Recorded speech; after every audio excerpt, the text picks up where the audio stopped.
kabalo ka unsay pinaka-dangerous nga investment? Sayop imong circle. Ka-journey, tanawa imong circle. Kung puro chika, puro reklamo, o walay plano, unsa man pud imong mahimo, maapil ka ana.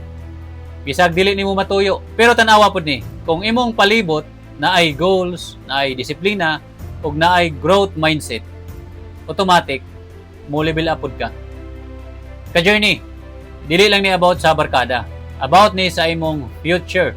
Kay ang imong environment dili lang nimo ginapuy-an, ginahimo pud kaniya. Sa negosyo, dili ra skills ang importante, connections og environment pod. Right people maka-influence og right opportunities, right direction og saktong kinabuhi. Ayaw kalimti, God puts people in your life for a reason. Pero ikaw gihapon ang magbuot. Kinsa imong paminawon, kinsa imong sundon, o kinsa imong duulan. Kung gusto ka mausab ang imong kinabuhi, usba una imong palibot.